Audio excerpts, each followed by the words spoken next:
இந்த மாதம் ஆகஸ்ட் 31ஆம் தேதி மற்றும் செப்டம்பர் 1ஆம் தேதி அன்னைக்கு நம்ம சென்னையில நடக்கவிருக்கிற ரேசிங் பந்தயத்தை பொதுமக்கள் இலவசமா பார்க்கலாம் அப்படின்ற மாதிரி விளையாட்டுத்துறை அமைச்சர் உதயநிதி ஸ்டாலின் ஐயா அவர்கள் தெரிவிச்சிருக்காரு. ஸோ எந்த டைம்ல போனீங்க அப்படின்னா நீங்க டிக்கெட் கொடுத்து பார்க்குற மாதிரி இருக்கும்.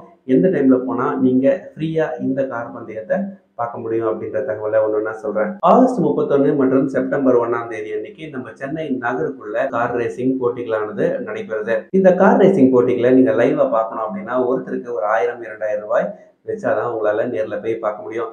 இதற்கான டிக்கெட்ஸும் புக் மை ஷோ மாதிரியான இணையதளங்கள்ல அவைலபிளா இருக்கு. ஸோ டிக்கெட்ஸ் வாங்கினாதான் இந்த கார் ரேசிங்கை போய் பார்க்க முடியும் அப்படின்னு இருந்த சூழ்நிலையில ஆகஸ்ட் 31ஆம் தேதி அன்னைக்கு காலையில நடக்கிற பிராக்டிஸ் மேட்சஸை பொதுமக்கள் இலவசமா பார்க்கலாம் அப்படின்ற மாதிரி ஸ்போர்ட்ஸ் மினிஸ்டர் உதயநிதி ஸ்டாலின் அவர்கள் தெரிவிச்சிருக்காரு. இப்படி நடைபெறும் இந்த கார் ரேசிங் போட்டிகளை ஒரு 8000 பேர் அமர்ந்து பார்க்க முடியும் அப்படின்ற மாதிரி சொல்லியிருக்காங்க. இப்படி இந்த 2 நாட்கள் நடைபெறும் ரேசிங்குடைய ஸ்கெடியூலை தான் இப்ப நீங்க ஸ்கிரீன்ல பார்த்துட்டு இருக்கீங்க.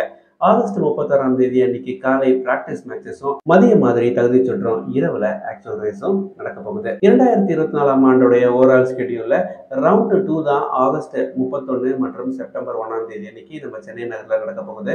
இது முடிஞ்சதுக்கு அப்புறம் இன்னும் ஒரு 3 ரவுண்டு இந்த சீசன்ல இருக்கு. ஸோ ஆகஸ்ட் 31ஆம் தேதி மிஸ் பண்ணிடாதீங்க. நம்மள எவ்வளவு பேருக்கு கார் ரேஸ் பார்க்கறதுக்கான ஆப்பர்ச்சுனிட்டி நம்ம லைஃப்ல அமைஞ்சிருக்கு அப்படின்றது தெரியல.